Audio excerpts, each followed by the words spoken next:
শুনেছি স্বর্ণের দাম নাকি কমে গেল, তো চিন্তা করলাম স্বর্ণের দাম যখন কমেছে তাহলে তো অবশ্যই স্বর্ণের দোকানে আসতে হয়। আর কি কি কিনলাম স্বর্ণের দোকান থেকে তা নিয়ে আজকের ব্লগ, আশা করি আপনাদের ভালো লাগবে। তাহলে চলেন শুরু করা যাক।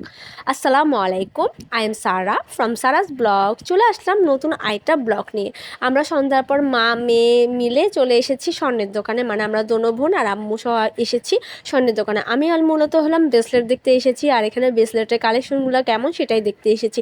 ফার্স্টে চেয়েছিলাম যে স্বর্ণের যদি মানে ব্রেসলেটগুলো, রেডিমেড ব্রেসলেটগুলো যদি ভালো না লাগে তাহলে কোনোটা বানাবো, মানে আমার পছন্দ অনুযায়ী। কিন্তু এখানে প্রত্যেকটা ব্রেসলেট অনেক সুন্দর ছিল আর ইউনিক ছিল, আমার কাছে ভালোই লেগেছে। আর দোকানদার বললো এগুলি নাকি নতুন স্টাইলে এসেছে, এগুলি নতুন, মানে এই বছরের জন্য একবারে নতুন, মানে নতুন করা ডিজাইনগুলো। তো চিন্তা করলাম ডিজাইনগুলো যখন ইউনিক আছে তাহলে এখান থেকে যে কোনো একটা নেওয়াই যায়। তো একটা একটা করে নিচ্ছে, আর স্বর্ণের দাম যখন কম চিন্তা করলাম যে তাহলে তো অবশ্যই নিতে হবে। স্বর্ণের এখন দাম কমেছে, যাই হোক তেমন তো আহামরি কমে নাই, কিন্তু মানে যতটুকু কমেছে তাও একটু হলেও কমেছে। চিন্তা করলাম যে এই কমার মধ্যে থাকা অবস্থায় কিন্তু যেতে হবে, না হলে আবার কিন্তু স্বর্ণের দাম বাড়তে পারে। তো এখানের মধ্যে অনেক দুইটা আমার বেশি ভালো লেগেছে, তো আম্মুকে বললাম যে দুইটাই ভালো লেগেছে, দুইটা তো আর নিবো না, কারণ এত তো আর বড় লোক না যে দুইটাই নিয়ে নিব। তো একটাই নিচ্ছি। আর আমার ক্যাপশন দেখে অনেকে ভাববেন যে হয়তো আমি পেজের থেকে টাকা পেয়েছি, পেজের টাকা দিয়ে আমি অন্য কিছু করবো, আমার অনেক মানে স্বপ্ন আছে পেজের টাকা দিয়ে অন্য কিছু করার। আল্লাহর অশেষ রহমতে হয়তো খুব শীঘ্রই হয়ে যাবে ইনশাল্লাহ। আপনারা অবশ্যই সাপোর্ট করবেন আমাকে, তাহলে আমি নিতে পারবো। আর কি কি করব পেজের টাকা দিয়ে সেটাও আপনাদেরকে জানাবো, মানে যা যা করব সব আশা করি আপনাদের সাথে শেয়ার করব। আর এখানে হলো মূলত আম্মু অনেকদিন ধরে আমাকে বলেছে একটা স্বর্ণের ব্রেসলেট কিনে দিবে। তো হঠাৎ করে যখন শুনলাম স্বর্ণের একটু দাম কমেছে, তো আম্মুকে বললাম, আর আম্মু বললো চলো তাহলে আজকে গিয়ে দেখে আসি। তো স্বর্ণের যখন দাম কমেছে তখন একটা নিব। আর আজকে যখন ছুটির দিন চিন্তা করলাম তো ছুটির দিনটা এভাবে তাহলে না কাটিয়ে তাহলে স্বর্ণের দোকানে গিয়ে স্বর্ণ দেখি দেখি কাটাই ছুটির দিনটা।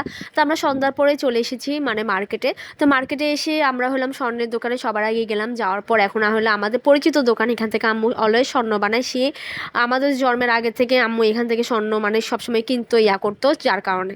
আর এই সিম্পল সিম্পল ব্রেসলেটগুলো আমার কাছে বেশি ভালো লাগে, কিন্তু এইগুলির দাম আর ওই নর্মাল ব্রেসলেটের দামের মধ্যে মানে সেম সেম দাম, কিন্তু চিন্তা করলাম এত পাতলা চেনের মধ্যে নিলে এগুলি ছিঁড়ে যেতে পারে, সেজন্য আর নিলাম না। তো আমার স্বর্ণটা মাপি দেখাচ্ছিল উনি। আর এদিকে আমি একটু মিরর ভিডিও করতে ব্যস্ত, কারণ হলো মিরর দেখলে আর এখানে লাইটিংয়ের কারণে মিরর ভিডিওগুলো অনেক সুন্দর আসে আর ছবিগুলো অনেক সুন্দর আসে। তারপর ওনাকে বললাম নোজপিন আছে কিনা, তো উনি বের করে দিচ্ছে। আমি এক পাথরের আবার একটু এটা নথ টাইপের মানে নোজপিন, এটার প্রাইসটা আমি জিজ্ঞেস করতে ভুলে গিয়েছিলাম। আমি এটা ফার্স্টে নথ মনে করেছিলাম, পরে দেখলাম বললো না এটা নথের স্টাইলের নোজপিন। আর এখানে যখন এক পাথরের যে নোজপিনগুলো আছে এগুলির দাম ছিল, এটার দাম ছিল 1400 টাকা করে পড়বে উনি বলেছে। এটার মধ্যে স্বর্ণ আছে এটা বলেছে, মানে আহামরি স্বর্ণ না থাকলেও একটু হলেও আছে, বলছে 1400 টাকা করে পড়বে। তো আমি এটা একটু দেখছিলাম কারণ আপুর লাগবে সেই জন্য। তো আমার এইদিকে হলো ব্রেসলেটটা রেডি হয়ে গেল, আর আমি কোন ব্রেসলেটটা নিয়েছি আপনারা গেস করতে থাকেন। আর সবার লাস্টে আমি দেখাই দেবো আমি কোন ব্রেসলেটটা নিয়েছি। ওদের ব্রেসলেটের কালেকশন কিন্তু অনেক সুন্দর থাকে, আমার কাছে অনেক ভালো লেগেছে। এরপরে দেখেন এখন আমি দেখিয়ে দিচ্ছি যে আমি যেই ভিডিও করছি উনি বললো দাঁড়ান আমি একটু সুন্দর করে এনে দিচ্ছি, তো উনি আমাকে মানে হেল্প করছিল। এরপর আমার ফাইনালি নেওয়া শেষ। আর এখানে কুন্দনের সেটগুলো আমার কাছে ভালো লেগেছে, এই প্রাইসগুলো কেমন কে জানে। আমি পার্লের একটা ব্রেসলেট বানাতে চেয়েছিলাম, কিন্তু উনি বললো এখন নাকি মুক্তা তেমন একটা পাওয়া যায় না, মানে মুক্তার ব্রেসলেট আগে করা হতো এখন নাকি করে না।